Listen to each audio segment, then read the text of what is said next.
I'm Richard Clarke. I record these talks every day as a way to deepen my inquiry. Listen each day and deepen your own practice.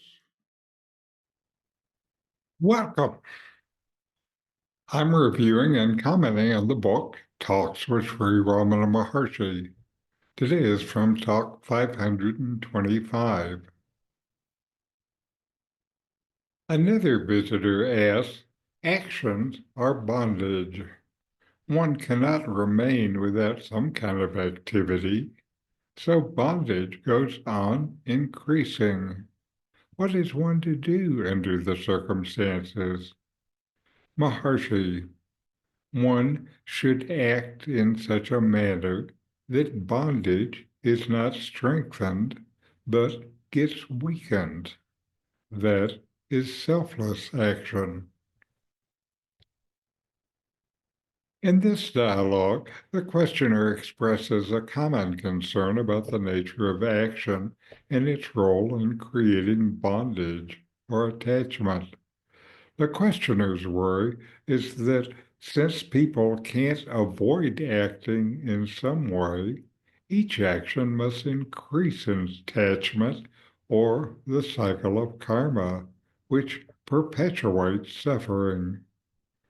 They ask how one can ever be free if action itself leads to more bondage. Sri Ramana Maharshi responds with a powerful yet simple insight. Not all action creates bondage.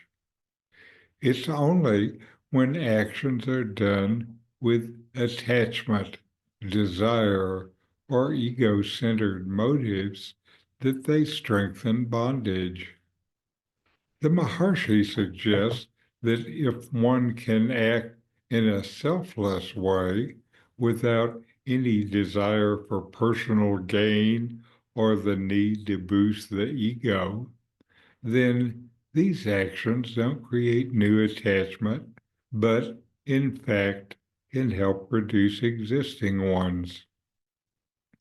This response introduces the principle of selfless action, or karma yoga, which is deeply rooted in the Indian spiritual traditions.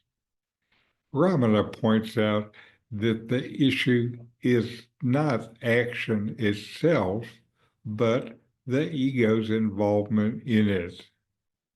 When we act out of selfish motives, each action reinforces the sense of a separate self, making us feel more distinct from the self, the true, infinite awareness that underlies all existence.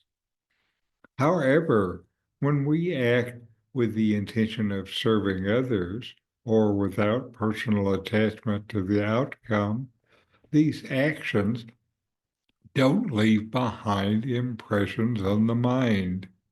They don't cling to us or build up a sense of me and mine. Selfless action is a way to weaken the ego and dissolve its hold. This type of action is done with an attitude of surrender without insisting on a particular result. By acting in this way, we begin to see that the mind's desires to claim outcomes or seek validation isn't necessary. The need for personal achievement or satisfaction fades, which helps shift focus from the individual self to the universal self.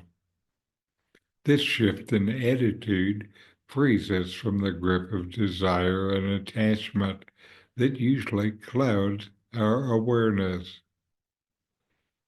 Ramana Maharshi's answer offers a practical approach to living in the world while moving towards spiritual freedom. By engaging in selfless action, we gradually diminish the ego and uncover a more profound, unchanging happiness within the self.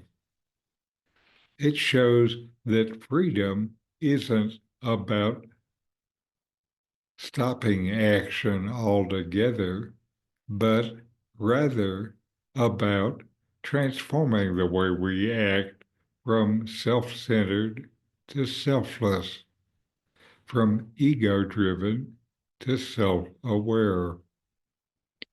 In this way, the Maharshi guides the questioner and us to the possibility of liberation even while engaging in the ordinary activities of life.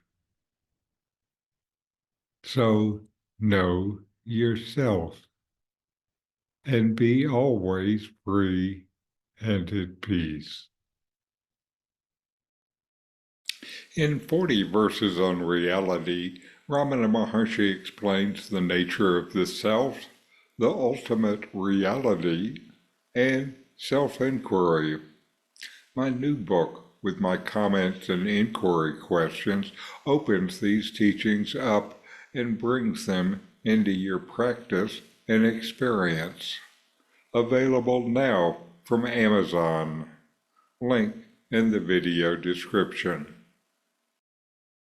These videos bring Ramana's teachings into your direct experience. Click subscribe to see more. Click thumbs up to like, and send questions and start a dialogue with a comment.